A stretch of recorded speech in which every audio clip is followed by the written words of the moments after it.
Archfiend, the angry Pied Piper of Hamelin. The boy's childhood was spent having never experienced a parent's love.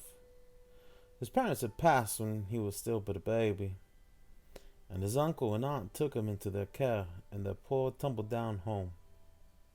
The new addition only made their lives harder. The boy was treated as more of a nuisance than anything else. Though some cousins lived with him there and treated him as though he were a leech. They resented him for the greater hardship that came with his arrival.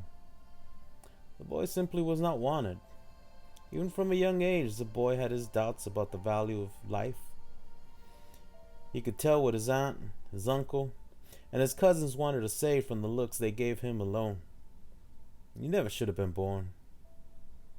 The boy became fixated on reading people's expressions.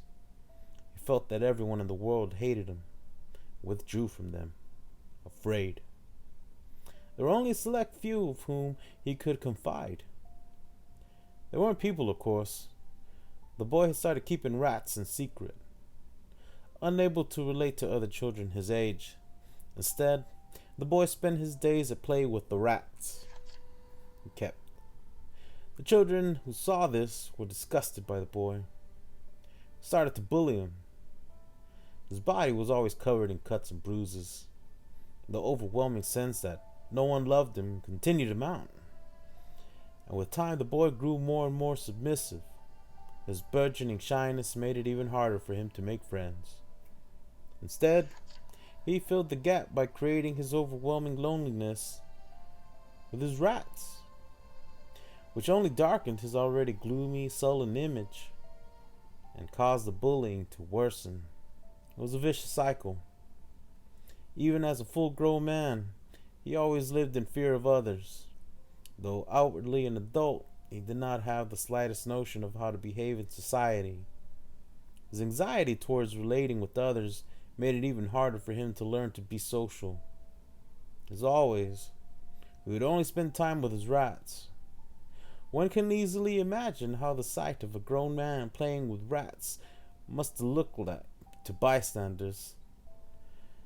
The man drifted from job to job. Working with others was always somewhat uncomfortable for him. As he grew more alienated from society, he became all the closer to his rats, trying to fill the gap. He was even closer to them now than he had been as a child. The man learned to somehow understand the rats, and also to somehow express himself to the rats in turn. For example, he could make the rats jump somersaults by wriggling his finger. They were at his beck and call.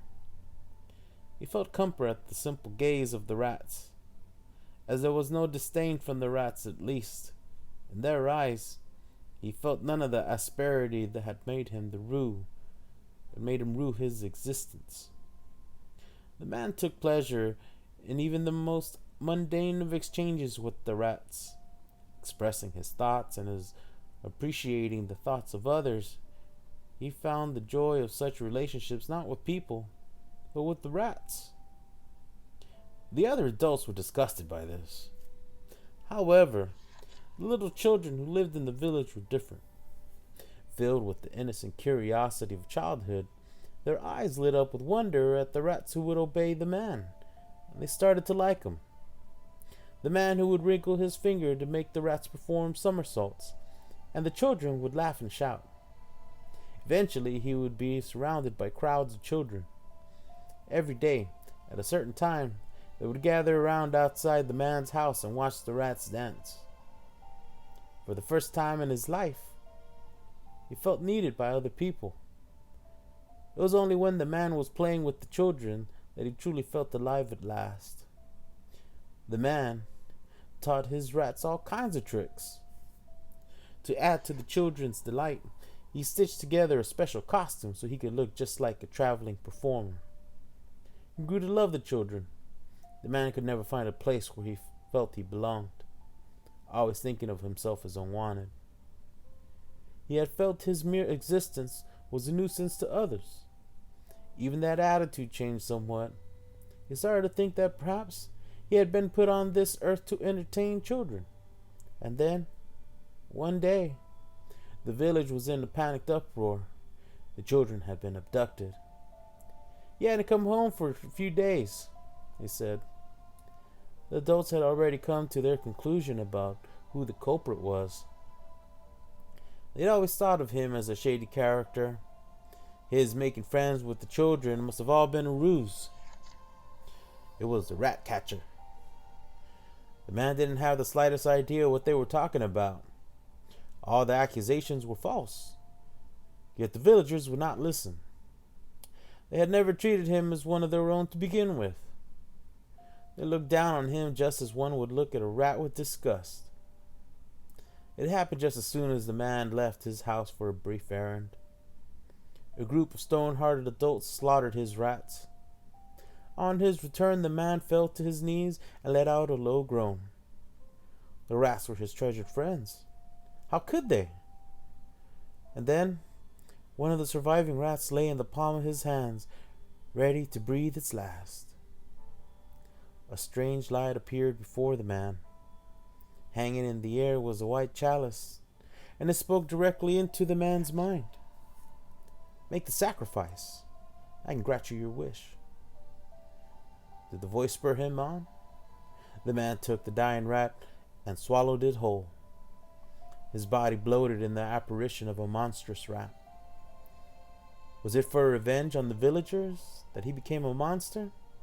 No, it was not. It was a motivation greater to him than anger or bitterness. It was worry. The man feared for the safety of the abducted child more than anyone else in the village. The man had become a monster so that he could find the lost child. It would be an easy task with the rat's sense of smell. He'd learned from this from long years he'd spent in the company of rats, after all.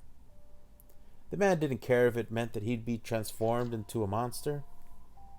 He'd never been treated as a human being to begin with, so what did it matter if he lost his human form? It was an easy price to pay if it meant he could save the child. Though persecuted by the villagers, the man cared for the village's children more than anyone else. The heartless villagers would never realize this bitter irony. The rat man, with his rat sense of smell, began his search. The lost child was known for being the naughtiest boy in the village brat, one might say. It was not unusual for him to reduce to other children to tears. Following the boy's scent, the man came across a terrible scene. His hopes were dashed as he discovered the body of the village brat deep within the woods. Now, at the same time, he also gleaned the identity of the murderer from the other scent found on the body. It seemed impossible at first, but there was no denying it. It was the scent of the boy the village brat had relentlessly bullied.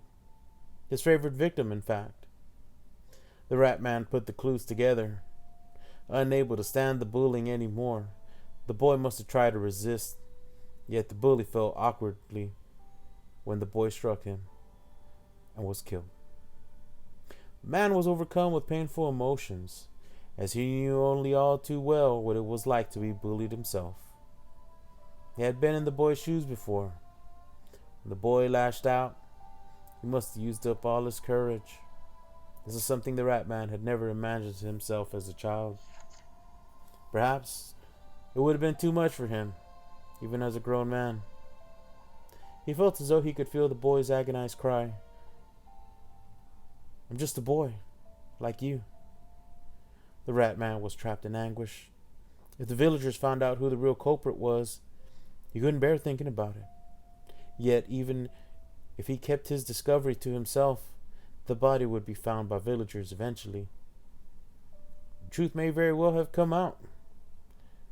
The bully's victim was probably at home fearing for his life at the very moment. He must have been trembling with fear that the others would learn the truth, perhaps regretting have gone too far.